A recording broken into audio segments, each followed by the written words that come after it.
नमस्कार.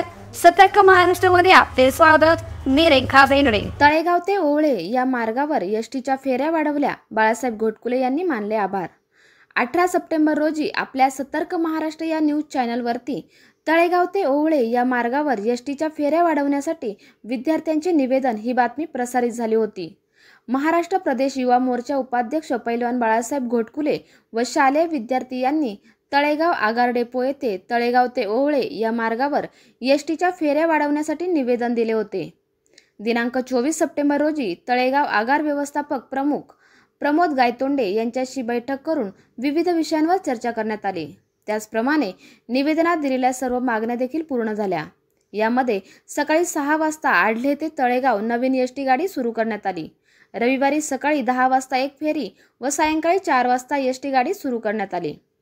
तळेगाव ते ओवळे या गाडीसोबत तळेगाव ते पिंपळखुटे या दोन्ही गाड्या दुपारी 1:30 वाजता सोडण्यात येईल.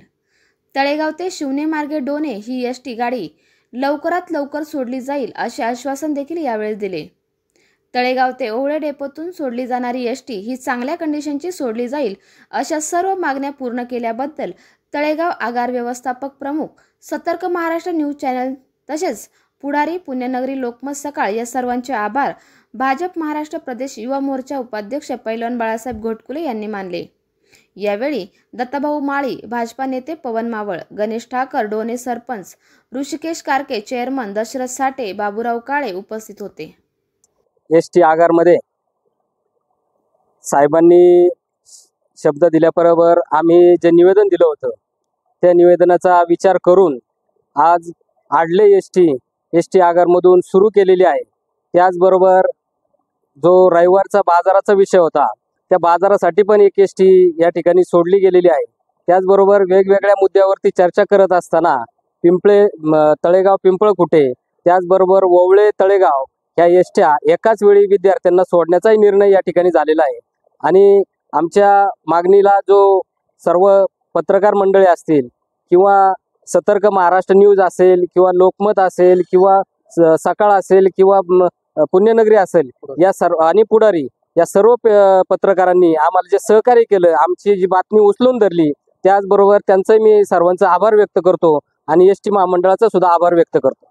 ओवळे भागामध्ये जी गाडी सुरू करण्यासाठी पत्रव्यवहार झालेला होता नागरिकांचा, त्या संदर्भात आम्ही ओवळेमध्ये जी मुलं बसत नव्हती पहिल्या या गाडीला येताना, त्याच्याऐवजी आम्ही सकाळी एक आडली ट्रिप त्यांच्यासाठी सुरू केलेली आहे. आणि दुपारी 13 वाजता जाताना जी पिंपळखुटेपर्यंत आपण गाडी सोडतो ती दोन्हीच्या ट्रिप एकाच वेळेस केलेली आहे. म्हणजे काही समजा पिंपळखुटे गाडीत 40 मुलं जात होती आणि ओवळ्या गाडी 60-70 मुलं जात होती, तर त्याच्यामुळे ते दोन्ही एकत्र करून त्या मार्गावरती गैरसोय टाळलेली आहे. आणि रविवारी शाळेला सुट्टी असल्यामुळे आम्ही दिवसभराचं जे शेड्यूल आम्ही बंद करत होतो, पूर्ण बंद, तर त्याच्याऐवजी त्यांना एक ट्रिप आम्ही सकाळची आणि एक ट्रिप संध्याकाळची अशी जे ट्रिप आमचे भारमान मिळते ज्या ट्रिपला, तर तसे ट्रिप आम्ही ते सुरू करण्यासाठी प्रयत्न करत आहोत. म्हणजे रविवारची ट्रिप जे संपूर्ण त्या गावातले जे आपले दिवसभर गाडी चालायची पण शाळा असताना आम्ही बंद करायचो, तर त्याऐवजी आम्ही 9 ओवळे आणि संध्याकाळी 4 ओवळे अशा 2 ट्रिप आम्ही सध्या सुरू करत आहोत. आणि आपल्या परिसरातील ताज्या घडामोडी पाहण्यासाठी सतर्क महाराष्ट्र या आपल्या चॅनलला लाईक, शेअर आणि सबस्क्राईब करायला विसरू नका. संपूर्ण महाराष्ट्रात प्रतिनिधी नेमणूक चालू आहे. आमच्या चॅनलचे अधिकृत प्रतिनिधी होण्यासाठी दिलेल्या नंबरवर संपर्क करा. धन्यवाद.